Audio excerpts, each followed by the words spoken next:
좋아요와 구독은 법보시의 실천입니다. 도윤은 그날 밤 자신이 목격한 광경을 평생 잊지 못할 것이다. 불길에 휩싸인 서울 외곽에 낡고 오래된 아파트 건물, 창문마다 새어나오는 검은 연기, 그리고 비명소리. 소방관으로서 15년 경력을 가진 그였지만 이렇게 대규모 화재는 많지 않은 일이었다. 무전기를 통해 들려온 7층에 갇힌 주민이 있습니다. 노인과 아이입니다라는 동료의 목소리에 도윤은 즉시 반응했다. 무거운 장비를 착용한 채 건물 안으로 돌진했다. 계단을 오르는 동안 그는 자신의 심장 소리보다 더 크게 들리는 건물의 신음소리를 들었다. 철골 구조가 열에 뒤틀리고 유리가 폭발하는 소리였다. 7층에 도착했을 때 복도는 이미 뜨거운 화염으로 가득했다. 그는 열화상 카메라를 확인하며 앞으로 나아갔다. 702호 문이 뜨거웠다. 도끼로 문을 부수고 안으로 들어갔지만 시야는 거의 제로였다. 바닥으로 자세를 낮추고 앞으로 기어갔다. 여기 소방관입니다. 어디 계십니까? 라고 외쳤다. 약한 기침 소리가 들렸다. 화장실 쪽이었다. 도윤은 그 방향으로 기어갔고 마침내 욕조에 웅크리고 있는 노인과 어린 소녀를 발견했다. 노인은 젖은 수건으로 소녀의 얼굴을 감싸고 있었다.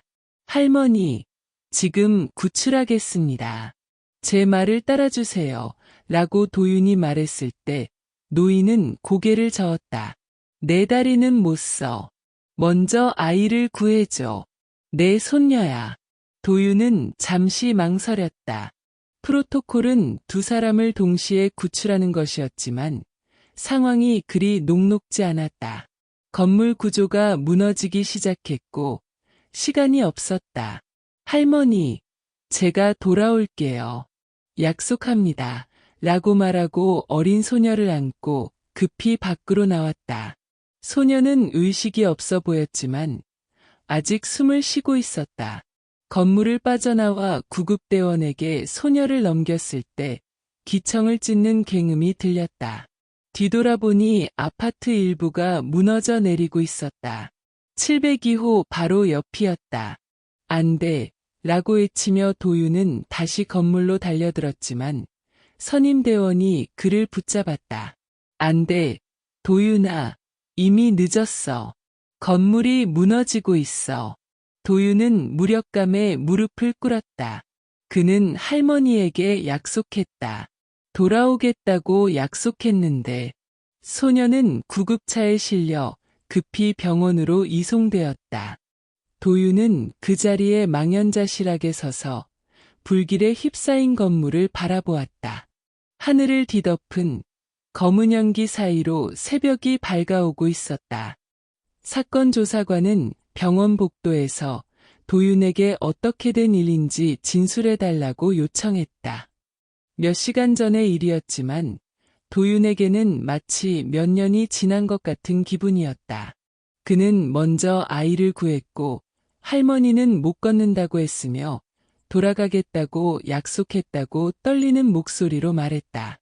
그의 온몸과 손에는 그을음 자국이 그대로 남아있었다. 조사관은 화재 원인이 1층 전기실에서 시작된 것으로 보이며 사망자는 총 3명이라고 알려주었다. 도윤이 구하지 못한 할머니가 그중 한 명이었다. 소녀의 상태를 물었을 때 조사관은 중환자실에 있으며 연기 흡입으로 인한 폐 손상이 있지만 다행히 생명에는 지장이 없을 것이라고 답했다. 도윤은 안도의 한숨을 내쉬었다. 적어도 소녀는 살았다. 그러나 그 안도감은 곧 죄책감으로 바뀌었다. 소녀가 깨어나면 할머니가 없다는 사실을 알게 될 것이고 그 책임은 자신에게 있다고 느꼈다. 소녀의 이름은 지은이고 9살이었으며 할머니와 두 사람이 함께 살고 있었다는 정보를 들었다. 더 충격적인 사실은 지은이의 부모님이 3년 전 교통사고로 모두 사망했다는 것이었다. 이미 부모를 잃은 아이가 이제 할머니마저 잃었고 그 책임이 자신에게 있다고 도윤은 생각했다. 외삼촌이 한 명 있다는 말을 듣고 도윤은 중환자실로 향했다. 유리창 너머로 작은 침대에 누워있는 지은이가 보였다. 산소 마스크를 쓴 채 온몸은 검은 그을름으로 덮인 몸으로 연약하게 숨을 쉬고 있었다. 도윤은 유리에 손을 대고 미안해. 정말 미안해라고 속삭였다. 지은이가 의식을 되찾은 것은 사흘 후였다. 도윤은 매일 아침 일찍 출근 전에 병원에 들렀다. 그는 자신의 죄책감을 덜기 위해서가 아니라 진심으로 지은이가 걱정됐기 때문이었다. 의사는 지은이가 깨어났으며 면회가 가능하지만 짧게 해달라고 당부했다. 또한 소녀에게 할머니에 대한 소식은 아직 전하지 않았으며 심리 상담사가 적절한 시기에 알려줄 예정이라고 설명했다. 중환자실에 들어서자 지은이는 창밖을 바라보고 있었다. 작고 창백한 얼굴이었지만 도윤이 본 기억에 있는 것보다는 훨씬 생기가 있었다. 도윤이 자신을 소개하자 지은이는 할머니를 찾았다. 도윤은 할머니가 지금 여기 없으며 나중에 자세히 이야기해주겠다고 말했지만 지은이는 이미 진실을 알아차렸다. 아저씨 할머니가 돌아가셨어요? 저 알아요. 도윤은 말문이 막혔다. 이 어린 소녀가 이미 진실을 알아차렸다는 사실에 그리고 할머니가 손녀를 지키기 위해 그 상황에서도 기도를 올리고 계셨구나 하고 가슴이 아팠다. 그는 그저 미안하다는 말밖에 할 수 없었다. 지은이는 말없이 다시 창밖을 바라보며 작은 어깨를 떨었다. 며칠 후 지은의 외삼촌 준호가 도착했다. 그는 30대 중후반의 무뚝뚝한 남자였다. 충격적이게도 그의 첫마디는 저는 지은이를 돌볼 수 없습니다였다. 그는 해외에서 일하고 있고 곧 다시 떠나야 하며 아이를 돌본 경험도 없고 그럴 형편도 못 된다고 했다. 그는 할머니가 남긴 재산으로 지은이를 위한 신탁을 설정할 수 있지만 직접 양육은 불가능하니 좋은 시설을 알아봐 달라고 요청했다. 이 대화를 듣고 분노한 도윤은 자신도 모르게 준호에게 다가가 9살 아이를 그냥 시설에 맡기겠냐고 따져 물었다. 준호가 이것은 가족 문제라며 누군데 남의 가정사에 감나라 대추나라 하는 거냐고 했다. 도윤은 지은이를 구조한 소방관이라고 소개하고 충동적으로 자신이 지은이를 돌보겠다고 선언했다. 사회복지사 유진은 병원 카페테리아에서 도윤에게 이것이 충동적인 결정이 아닌지 생각해보라고 조언했다. 도윤은 충동적이었음을 인정했지만 결정은 변함없다고 확신했다. 그는 본인에게 지은이에 대한 책임이 있으며 그 아이의 할머니를 구하지 못했다고 설명했다. 유진은 위탁양육이 죄책감으로 결정할 일이 아니며 장기적인 책임이 따른다고 염려했다. 더구나 도윤이 미혼이고 소방관이라는 위험한 직업을 가지고 있으며 불규칙한 근무 시간이 아이를 돌보는데 큰 장애가 될 수 있다고 지적했다. 도윤은 모든 것을 고려했다며 어머니가 가까이 살고 있어 도움을 줄 수 있고 행정직으로 전환을 요청할 생각이라고 말했다. 유진은 놀라움을 금치 못하며 입양 과정이 길고 복잡하며 지은의 외삼촌이의 동의가 필요하다고 설명했지만 도윤은 준비되어 있다고 답했다. 그날 오후 도윤은 지은이를 만났다.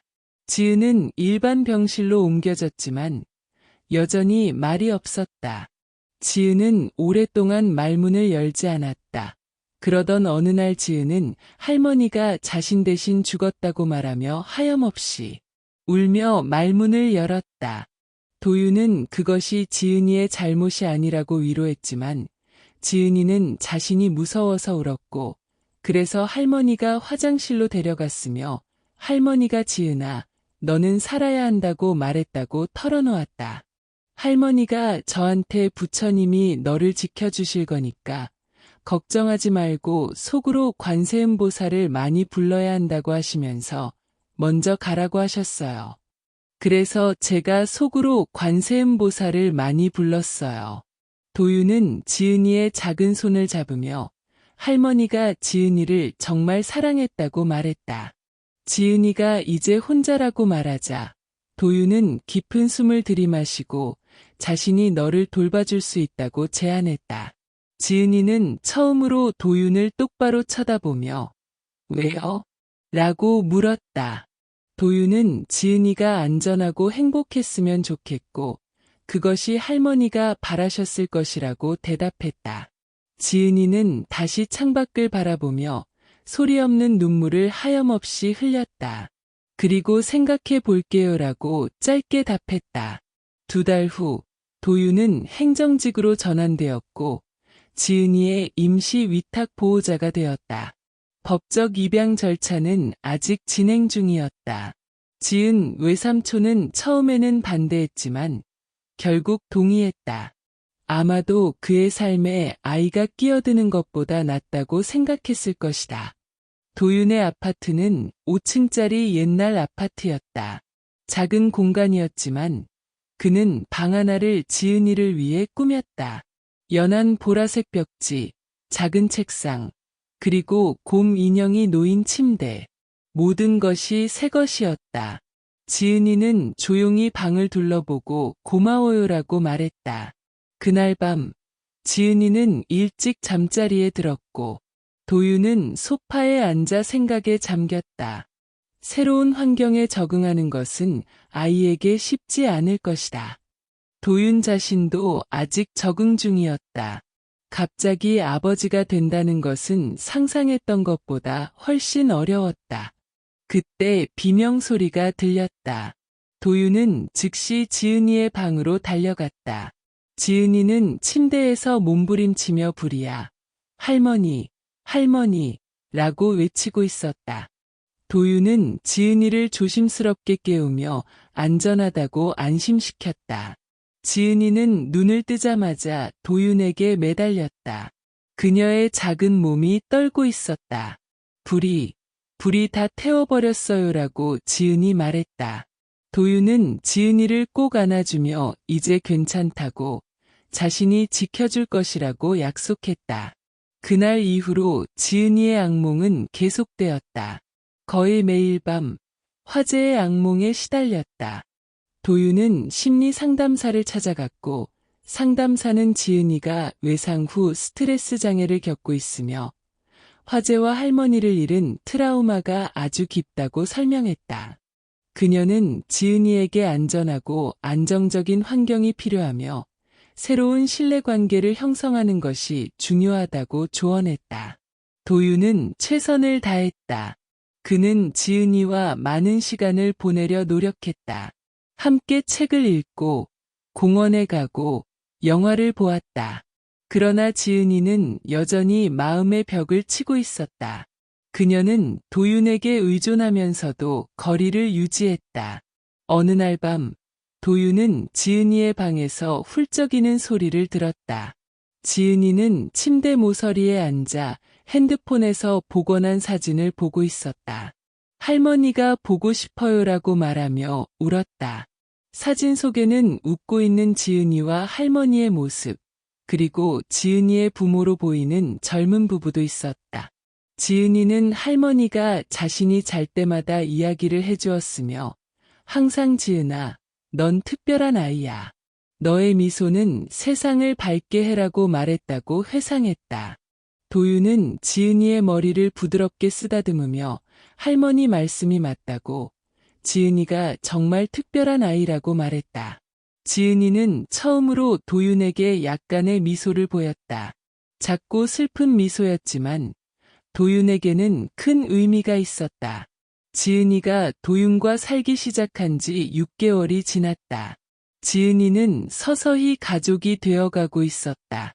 지은이는 심리 상담을 받으며 악몽은 줄어들었고 그녀는 조금씩 마음을 열기 시작했다. 도윤도 아버지 역할에 적응해 가고 있었다. 그러던 어느 날 도윤은 지은이의 학교에서 전화를 받았다. 지은이가 학교에서 문제를 일으켰으니 빨리 와달라는 요청이었다. 도윤은 즉시 학교로 향했다. 그는 교무실에서 울고 있는 지은이와 화가 난 담임 선생님을 만났다. 무슨 일이 있었냐고 묻자 지은이가 과학 시간에 라이터를 훔쳐서 화장실 휴지에 불을 붙였다는 충격적인 대답이 돌아왔다. 다행히 빨리 발견해서 큰 화재로 번지지는 않았지만 매우 위험한 행동이었다. 도윤은 지은이에게 왜 그랬냐고 물었지만 고개를 푹 숙인 채 대답하지 않았다. 집으로 돌아오는 길, 차 안에서 침묵이 이어졌다.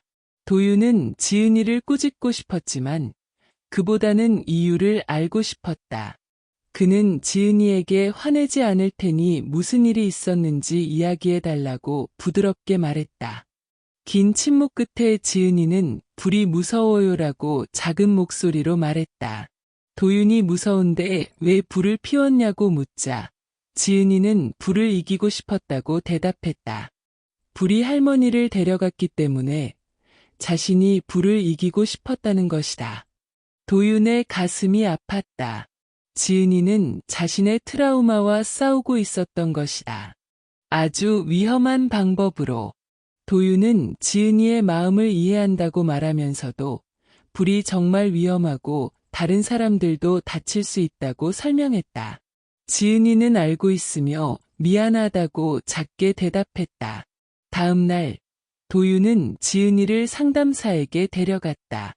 오랜 시간 지은이와 대화한 후 도윤에게 지은이가 화재에 대한 복잡한 감정을 가지고 있으며 공포와 동시에 일종의 통제하고 싶은 욕구가 있다고 설명했다.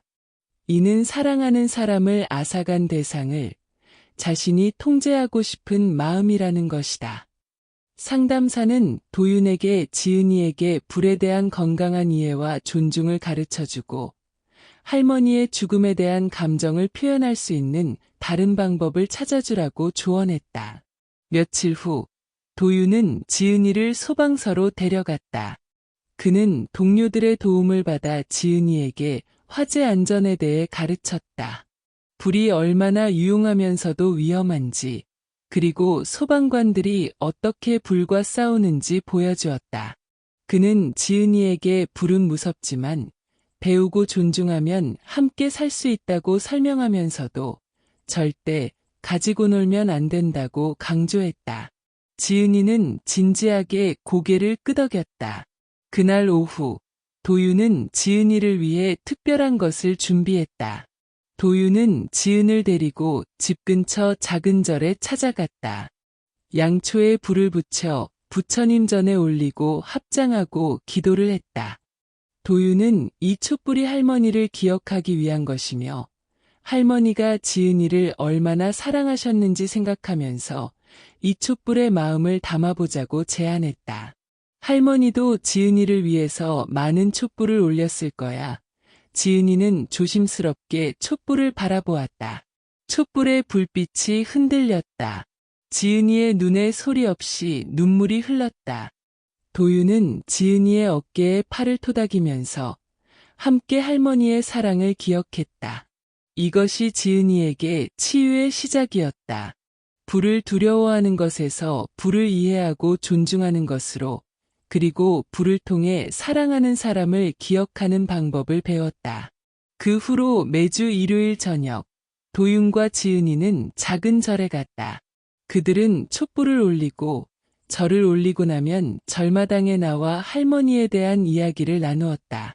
처음에는 도윤이 질문을 하고 지은이가 짧게 대답하는 형식이었지만 점차 지은이가 스스로 이야기를 꺼내기 시작했다. 할머니는 김치찌개를 정말 맛있게 만드셨어요. 할머니랑 같이 벚꽃 구경을 갔었어요. 그리고 할머니랑 절에도 부처님 만나러 갔어요. 거기서는 사람들도 많았고 맛있는 떡하고 비빔밥도 먹었어요. 할머니는 저한테 항상 너는 언제 어디서나 관세음 보살님이 지켜주신다. 그리고 너는 어둠 속에서 사람들의 길잡이가 되어주는 빛나는 별이라고 하셨어요. 이야기를 나눌수록 지은이의 표정이 밝아졌다. 물론 여전히 슬픔은 있었지만 이제 그 슬픔과 함께 할 수 있게 되었다. 도윤도 조금씩 자신감을 얻었다. 그는 결코 지은이의 할머니를 대체할 수 없지만 나름의 방식으로 지은이에게 사랑과 안정을 줄 수 있었다. 입양 절차는 예상보다 오래 걸렸다. 법적 문제, 가정조사, 그리고 끝없는 서류 작업. 하지만 도윤은 인내심을 가지고 기다렸다. 그동안 그와 지은이는 진정한 가족이 되어갔다. 1년이 지난 어느 날, 드디어 법원에서 입양이 승인되었다. 그날 도윤은 특별한 저녁 식사를 준비했다. 지은이가 좋아하는 김치찌개였다. 물론 할머니의 맛과는 달랐지만 도윤은 최선을 다했다. 지은아, 오늘부터 우리는 공식적으로 가족이야. 지은이는 밝게 웃었다. 이제 그녀의 미소는 처음 만났을 때보다 훨씬 자연스러웠다. 알아요, 아빠. 아빠 그 한마디가 도윤의 가슴을 따뜻하게 채웠다. 지은이가 그를 아빠라고 부른 것은 처음이었다. 식사 후 그들은 절에 갔다. 그리고 늘 그렇듯이 촛불을 켰다. 그러나 이번에는 2개의 양초였다. 오늘은 특별한 날이니까 2개의 촛불을 켜요. 하나는 할머니를 위한 거고 하나는 우리 새 가족을 위한 거예요. 지은이는 긴장된 표정으로 도윤을 바라보았다. 괜찮아요. 할머니가 화내지 않으실까요? 도윤은 부드럽게 웃었다. 할머니는 절대 화내지 않으실 거야. 오히려 기뻐하실 거야. 할머니는 항상 내가 행복하길 바라셨으니까. 지은이는 잠시 생각에 잠겼다가 고개를 끄덕였다. 할머니, 저 이제 새로운 아빠가 생겼어요. 하지만 할머니도 여전히 제 가족이에요. 영원히. 도윤은 지은이의 말에 깊은 감동을 느꼈다. 이 어린 소녀가 상실과 트라우마를 겪으면서도 자신의 마음에 새로운 사람을 위한 공간을 만들 수 있다는 것이 놀라웠다. 해가 지나고 계절이 바뀌었다. 지은이는 11살이 되었고 새학년에도 잘 적응했다.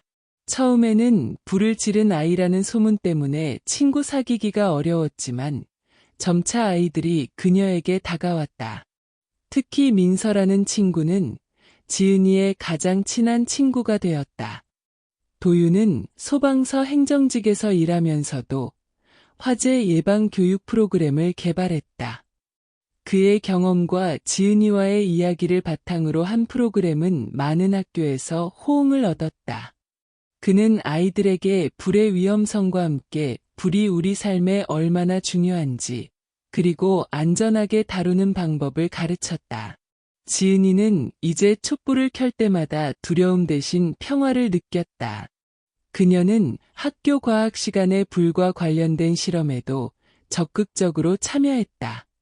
선생님들은 지은의 변화에 놀랐다.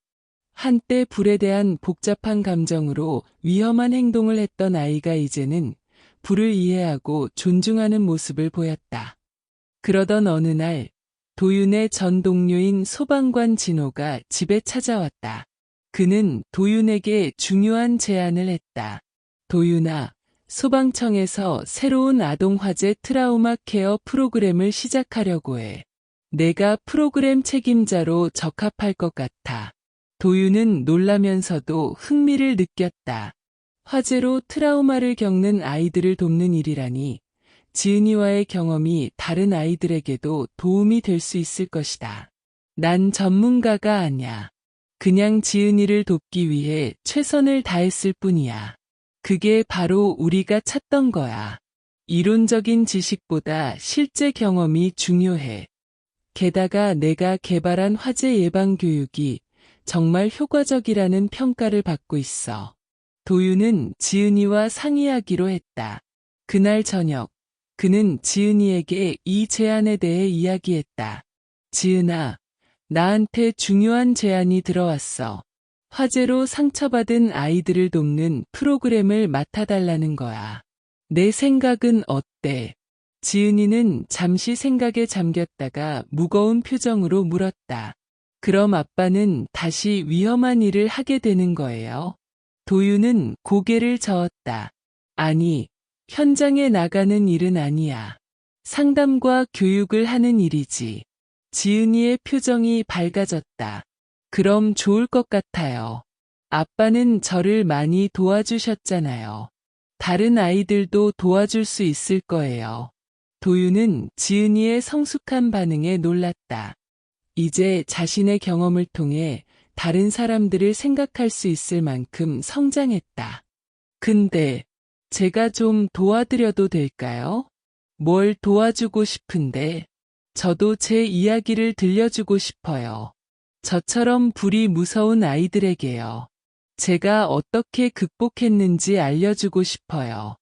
할머니가 항상 보시 공덕을 쌓고 자비로운 마음을 가져야 복 있는 삶을 살 수 있다고 하셨어요. 아빠 근데 이런 게 보시 공덕이고 자비를 베푸는 마음이죠? 도윤의 눈시울이 뜨거워졌다. 지은이는 자신의 아픔을 다른 이들을 돕는데 사용하고 싶어 했다. 그것은 진정한 자비의 정신이었다. 물론이지. 내가 함께 해준다면 더 많은 아이들을 도울 수 있을 거야. 프로그램은 불꽃 속의 희망이라는 이름으로 시작되었다. 도윤은 화재 생존자 가족과 아이들을 위한 상담과 치유 프로그램을 개발했다. 지은이는 자신의 경험을 바탕으로 어린 참가자들에게 용기를 주었다. 저도 처음엔 너무 무서웠어요. 매일 밤 악몽을 꿨고 한 번은 학교에서 불을 지르기도 했어요. 하지만 이제는 달라요. 불은 여전히 위험하지만 우리가 잘 다룬다면 도움이 될 수 있어요.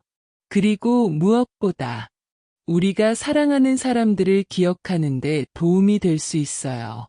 아이들은 지은이의 말에 귀를 기울였다. 그들의 눈에서 공감과 희망의 빛이 반짝였다. 도윤은 지은이가 이야기하는 모습을 지켜보며 가슴이 뭉클했다. 이 어린 소녀가 얼마나 큰 용기와 지혜를 가지고 있는지 새삼 느꼈다. 프로그램은 점점 확대되었다.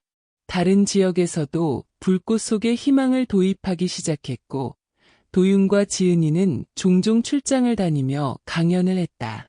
그들의 이야기는 많은 사람들에게 감동을 주었다. 3년이 지난 어느 날, 도윤은 특별한 초대장을 받았다. 소방청에서 주최하는 화재 예방 및 트라우마 케어 국제 컨퍼런스의 연사로 초대된 것이다. 그는 지은이와 함께 무대에 오를 계획을 세웠다. 컨퍼런스 당일, 큰 강당에는 전 세계에서 온 소방관, 상담사, 의료진들이 모였다. 도윤은 조금 긴장했지만 이제 14살이 된 지은이는 당당하게 무대에 섰다. 안녕하세요. 저는 지은입니다. 5년 전 아파트 화재로 할머니를 잃었습니다. 지은이는 자신의 이야기를 차분하게 풀어나갔다. 트라우마와 두려움, 그리고 어떻게 그것을 극복했는지, 그리고 마지막에 그녀는 자신의 경험이 어떻게 다른 아이들을 돕는 일로 이어졌는지 설명했다. 제가 배운 가장 중요한 교훈은 우리가 가장 두려워하는 것이 때로는 우리의 가장 큰 선생님이 될 수 있다는 것입니다. 불은 저의 할머니를 앗아갔지만 동시에 저에게 새로운 가족과 삶의 목적을 주었습니다. 제 상처가 다른 이들을 돕는 도구가 될 수 있다는 것을 깨달았습니다. 그것이 바로 할머니가 가장 바라시던 제가 행복하게 사는 것이며 제가 생각하는 자비의 마음입니다. 강당은 침묵에 잠겼다가 곧 뜨거운 박수가 터져나왔다. 많은 사람들이 눈물을 훔치고 있었다. 도윤도 눈물을 참지 못했다. 그는 자랑스러운 눈으로 지은이를 바라보았다. 강연 후 한 노인이 그들에게 다가왔다. 그는 자신을 일본의 소방서장이라고 소개했다. 당신들의 이야기에 깊은 감동을 받았습니다. 우리 지역에서도 이 프로그램을 도입하고 싶습니다. 이것은 시작에 불과했다. 불꽃 속의 희망 프로그램은 국제적으로 확산되었고, 도윤과 지은이는 종종 해외 출장을 다니며 그들의 경험을 나누었다. 한 번은 미국의 대형 산불 피해 지역을 방문하기도 했다. 시간이 흘러 지은이는 18살이 되었다. 고등학교를 졸업한 그녀는 심리학을 공부하기로 결정했다. 그녀의 꿈은 트라우마 전문 상담사가 되어 더 많은 사람들을 돕는 것이었다. 아빠, 대학에 가면 집을 떠나야 해요. 괜찮으세요? 도윤은 미소를 지었다. 당연하지. 내가 꿈을 향해 나아가는 모습을 보는 게 할머니의 행복이었듯이 아빠의 큰 행복이야.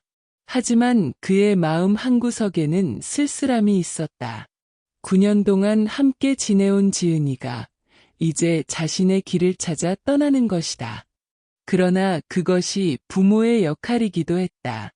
자녀가 독립할 수 있도록 준비시키는 것. 지은이의 입학식 날, 도윤은 특별한 선물을 준비했다.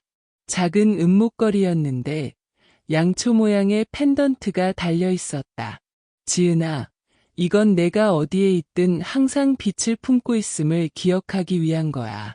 내 안에는 언제 어디서나 할머니의 원력과 어둠을 밝힐 수 있는 촛불이 있어. 지은이는 목걸이를 받아들고 도윤을 꼭 안았다.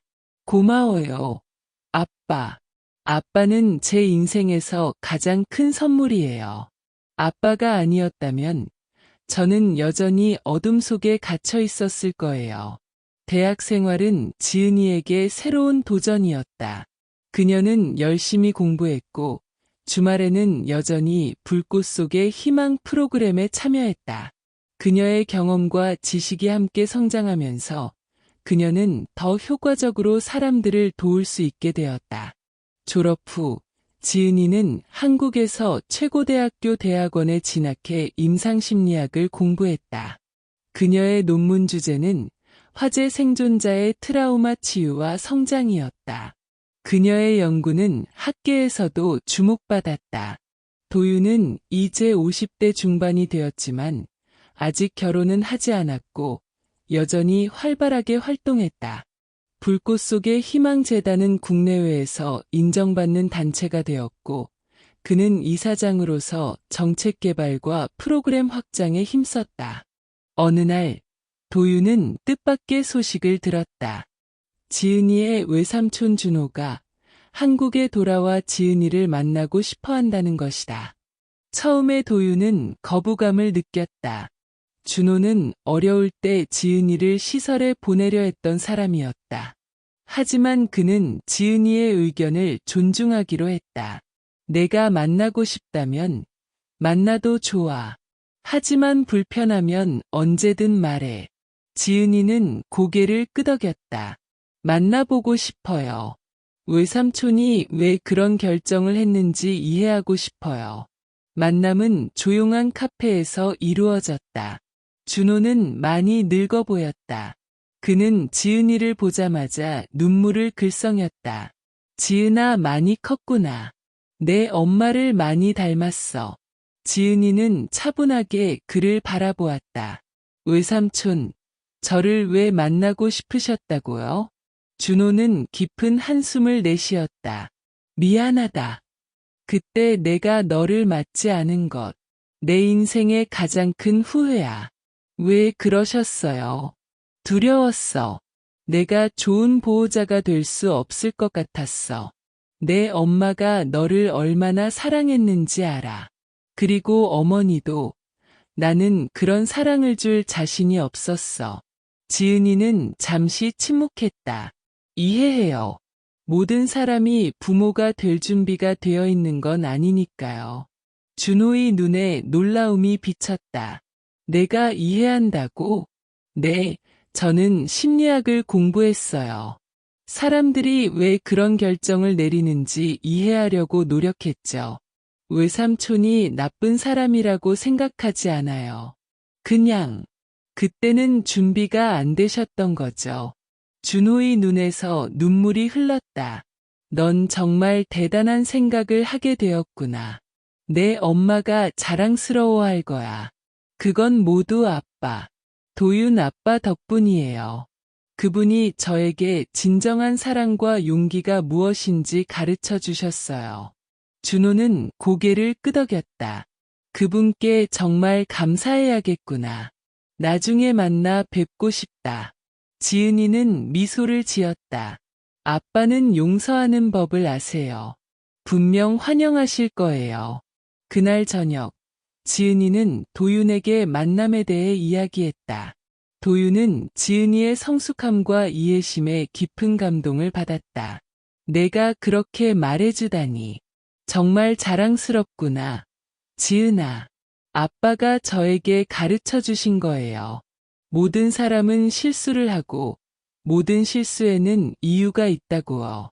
그리고 가장 중요한 건 용서와 이해라고요. 도윤은 지은이를 꼭 안았다. 그녀는 이제 더 이상 상처받은 어린 소녀가 아니었다. 그녀는 강하고 지혜로운 여성이 되었다. 그리고 그녀의 마음에는 깊은 자비가 자리 잡고 있었다. 10년 후, 지은이는 30살이 되었다. 그녀는 이제 저명한 심리학자로 트라우마 치유 분야의 전문가로 인정받았다.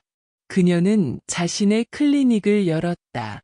어느 날, 그녀는 특별한 환자를 맞이했다. 최근 대형 화재로 가족을 잃은 10살 소녀였다. 소녀는 말이 없었고 눈빛은 공허했다. 지은이는 그 눈빛을 알았다. 20년 전 자신의 모습이었다. 안녕, 수진아. 나는 지은이야. 오늘은 그냥 이야기만 나눌 거야. 괜찮아.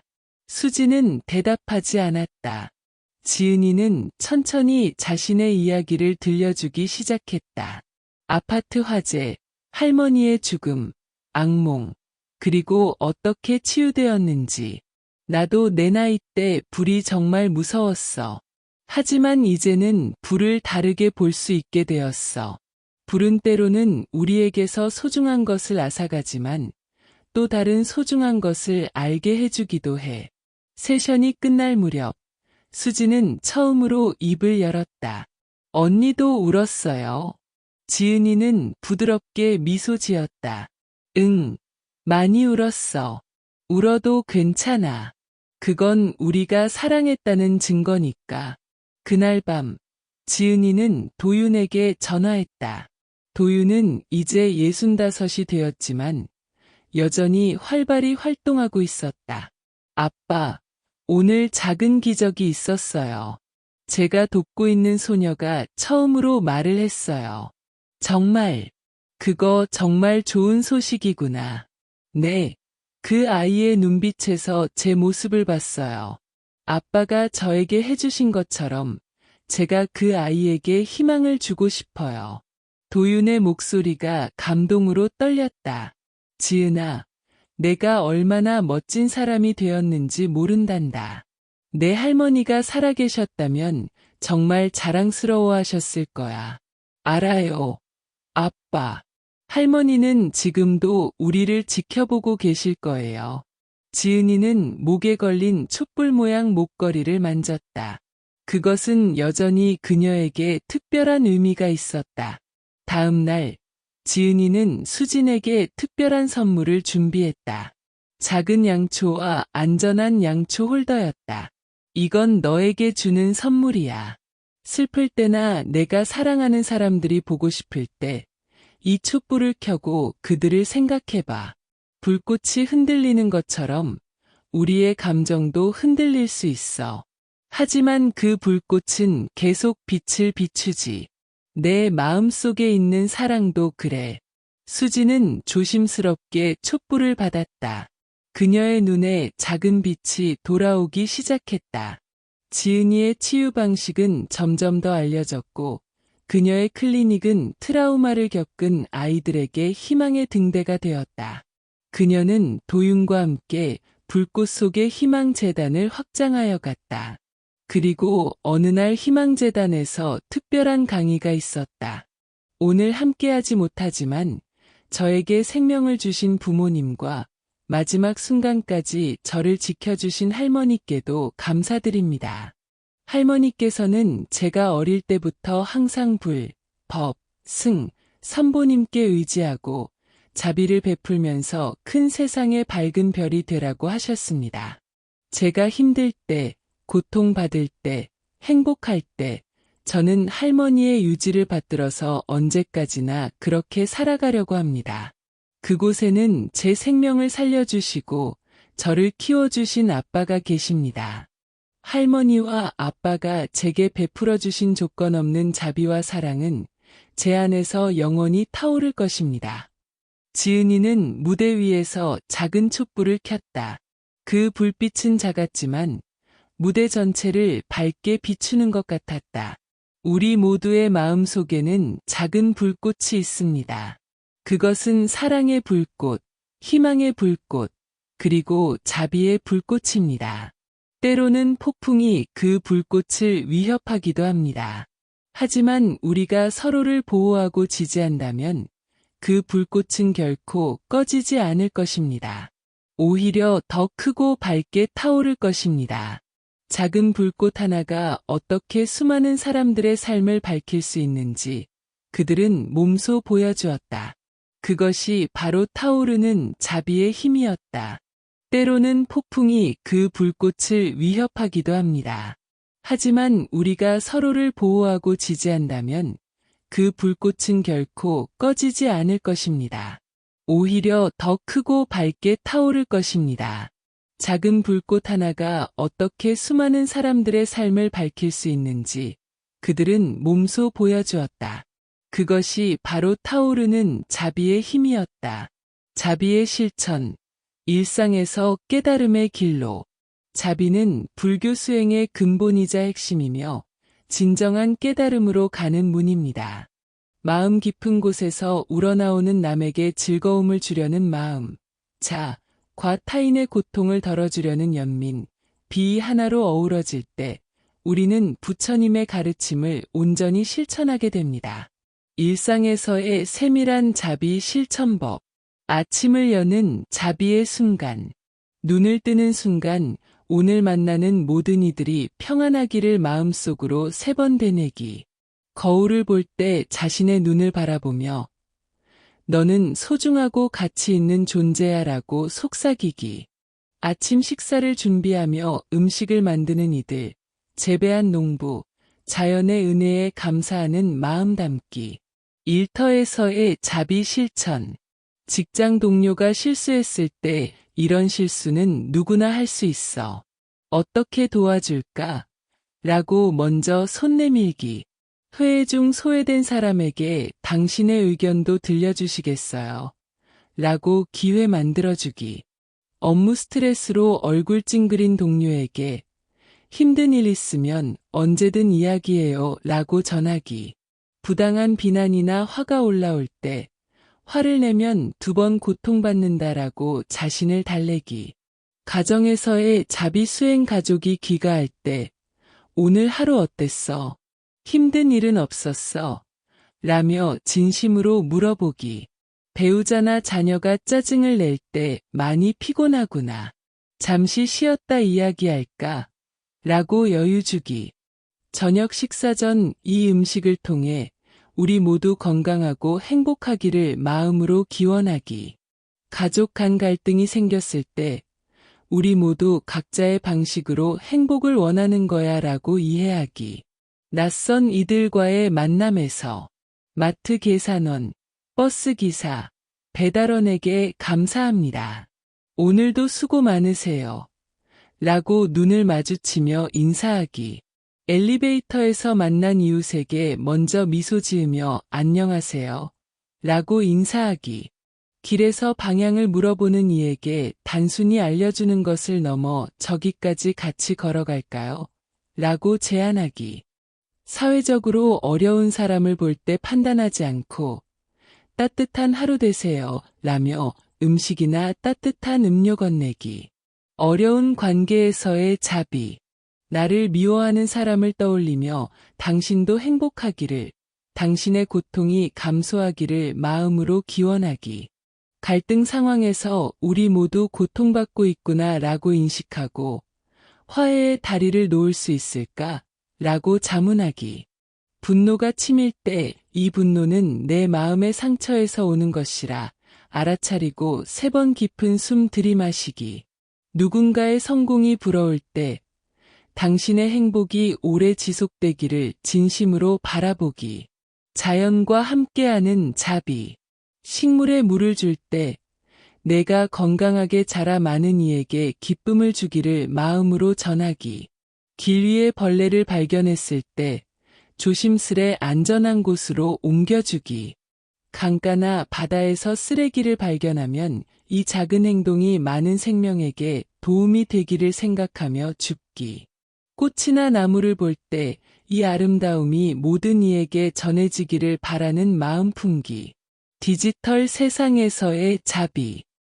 SNS에서 타인을 비난하는 댓글을 보았을 때 부정적인 반응 대신 모두가 상처받지 않기를 바라며 공감의 메시지 남기기.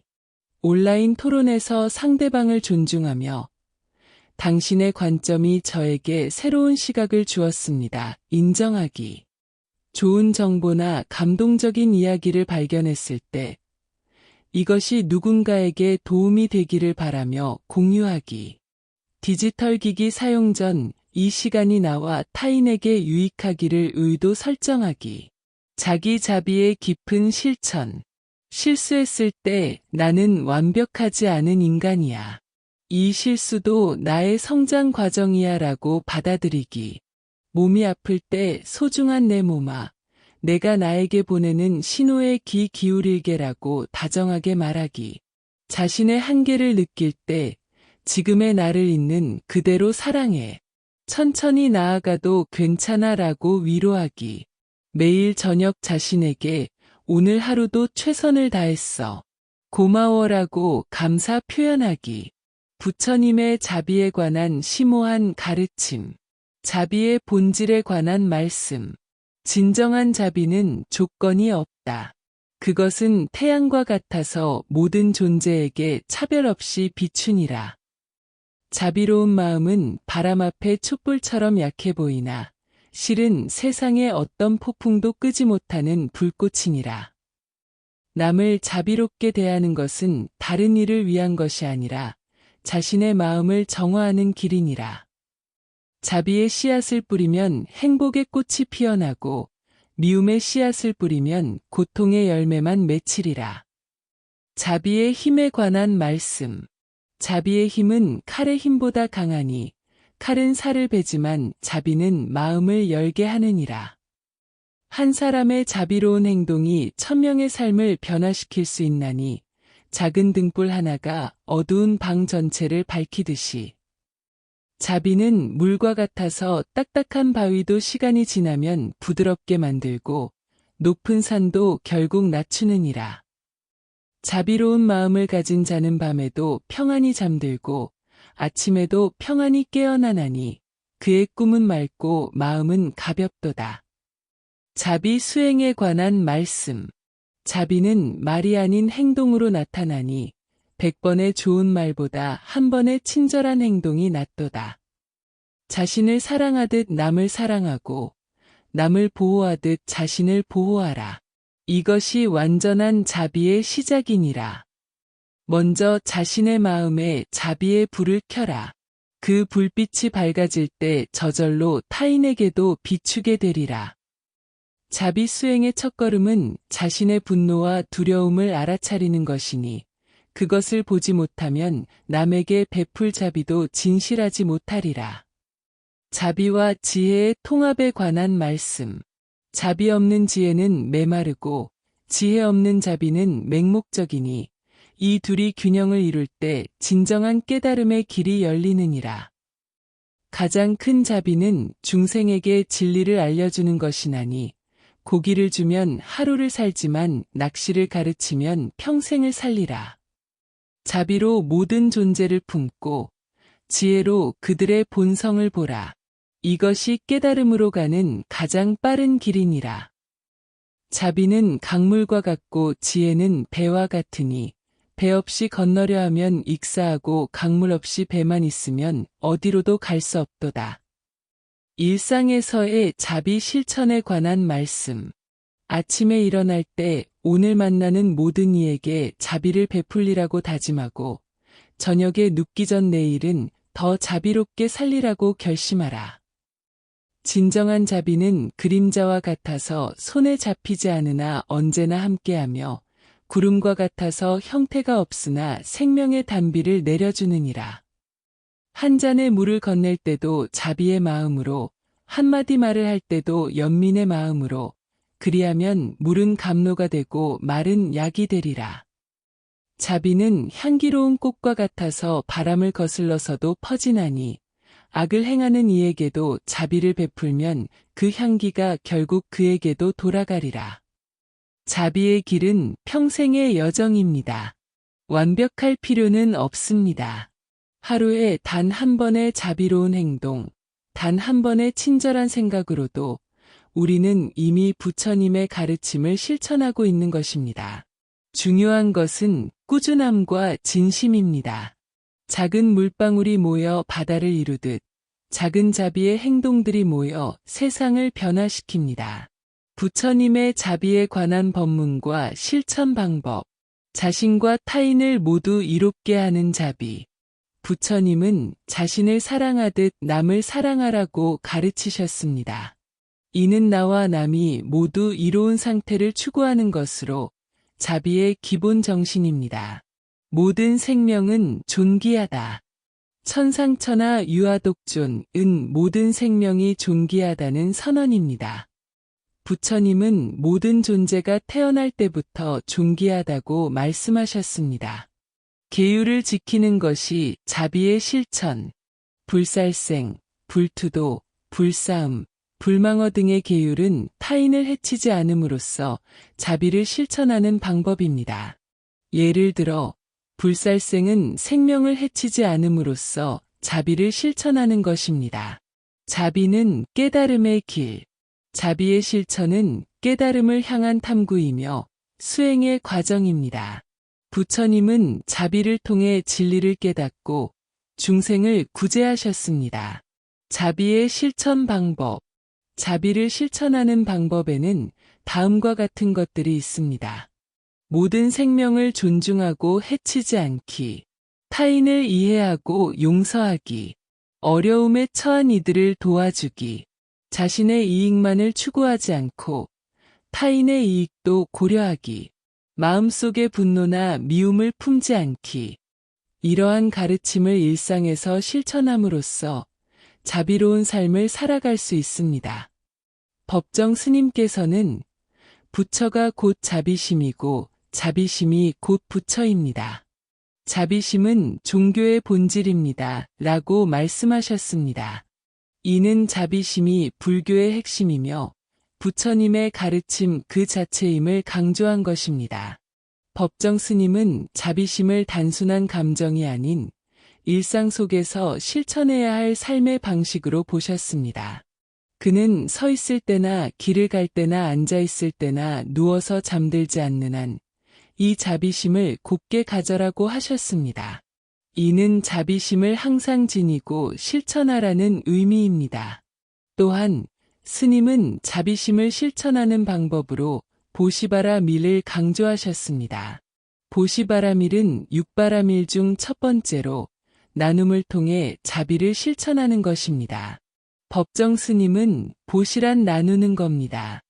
나눔이란 가진 사람이 이미 받은 것에 대해 마땅히 지분해야 할 보상 행위이고 감사의 표현입니다. 라고 하셨습니다.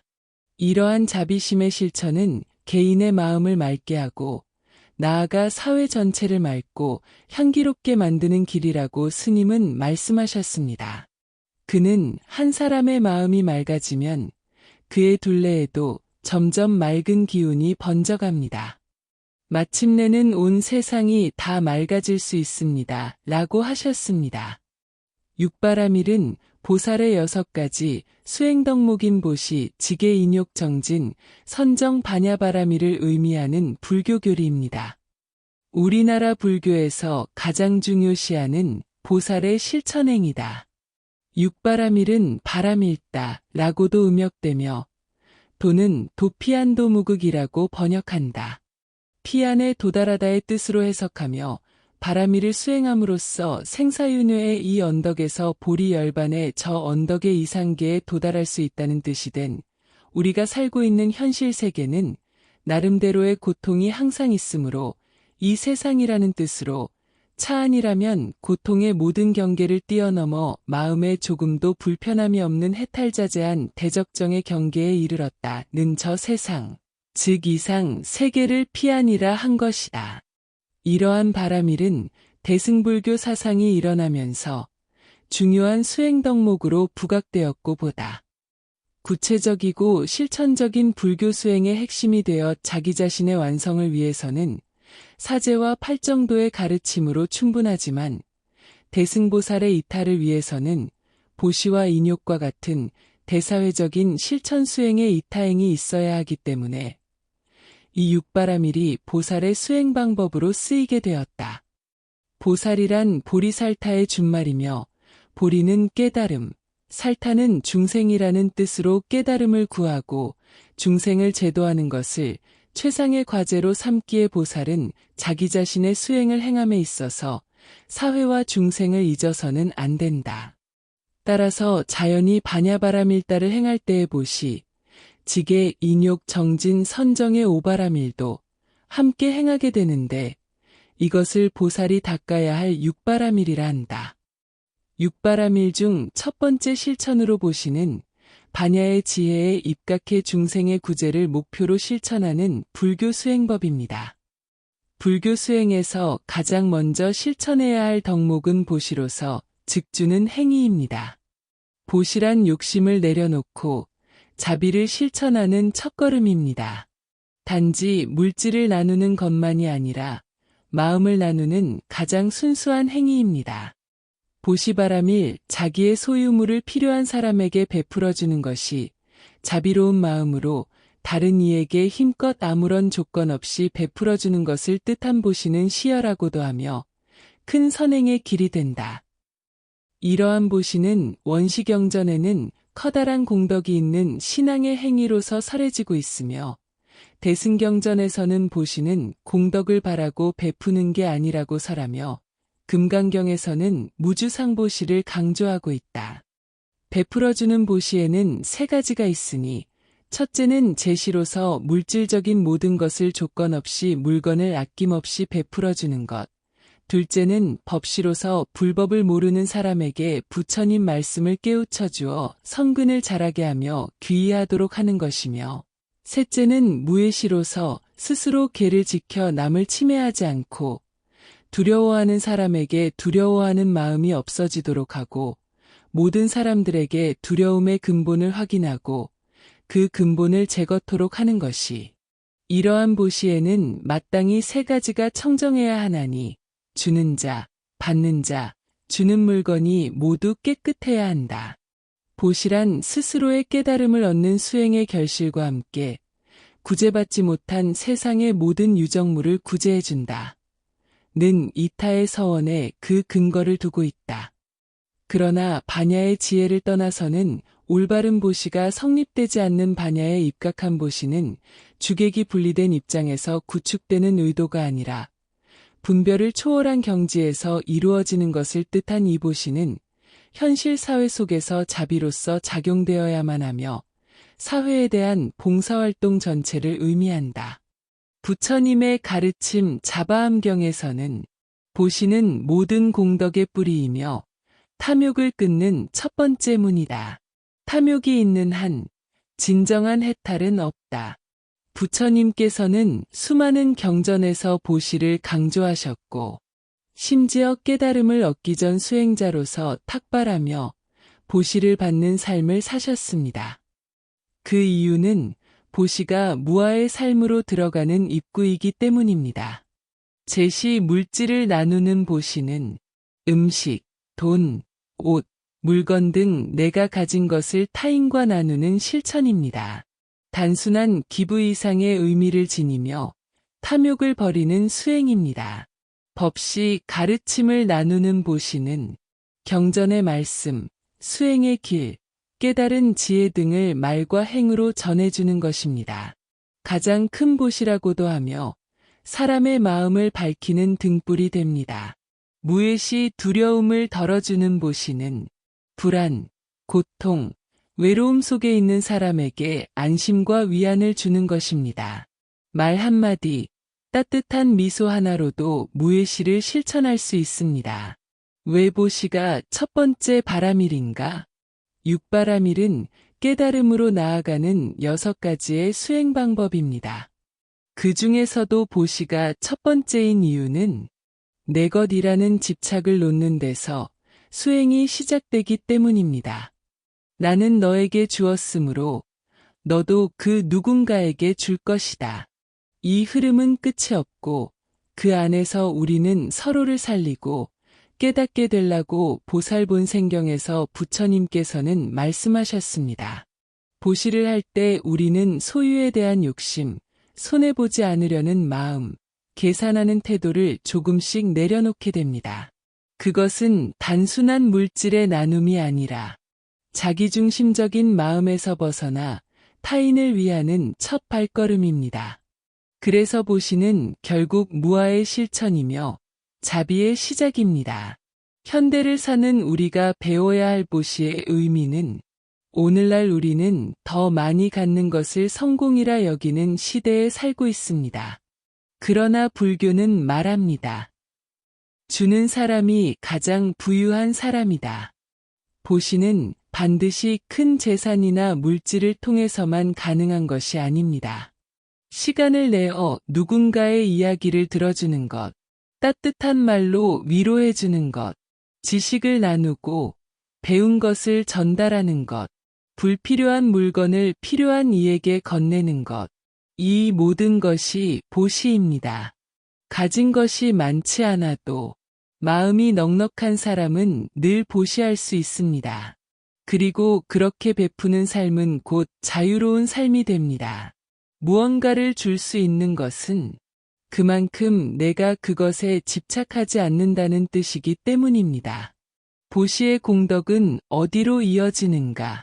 한 방울의 보시도 올바른 마음에서 출발한다면 그것은 무량한 복덕이 된다. 법구경에서 부처님께서 말씀하셨습니다. 부처님께서는 보시의 진정한 공덕은 순수한 마음에서 출발할 때 생긴다고 하셨습니다.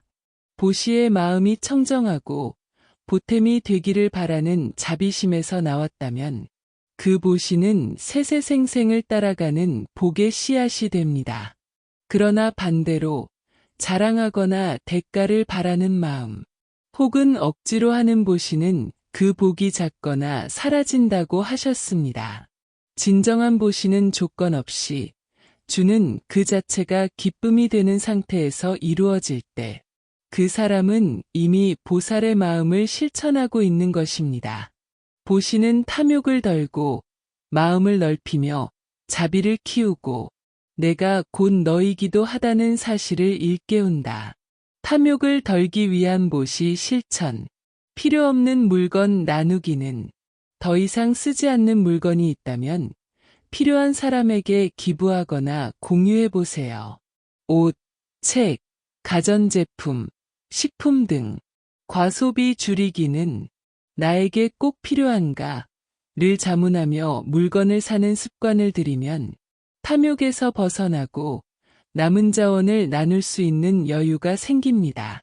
마음을 넓히는 보시 실천은 시간 보시, 누군가의 말을 진심으로 들어주고 함께 있어주는 것, 바쁜 시대에 함께 있음 자체가 큰 선물입니다.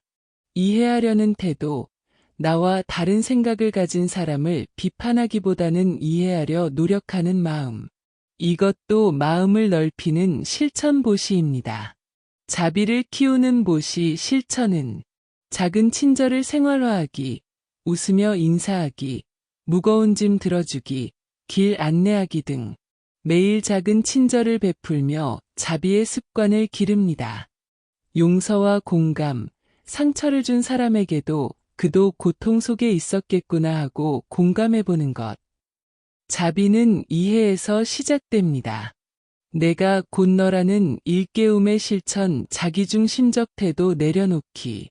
내 입장만 고집하지 않고 타인의 입장에서 생각해보는 연습을 해보세요. 만약 내가 저 사람이라면 한 몸이라는 시선 가지기, 길 위의 사람, 외로운 이웃, 슬퍼하는 친구에게서 나도 저럴 수 있다는 공통된 인간성을 느껴보는 것. 이 마음은 연민을 넘은 연결감으로 진정한 무아의 실천으로 이어집니다. 오늘 나는 가진 것을 조금 덜어 나눌 줄 알고 마음의 공간을 넓혀 누군가를 담을 수 있으며 내 안의 자비심을 기억하고 나 아닌 누군가의 삶도 내 삶처럼 소중히 여겨보겠습니다. 제 영상을 시청해주시는 모든 분께 부처님의 무한한 광명과 가피가 늘 함께 하시길 빌겠습니다.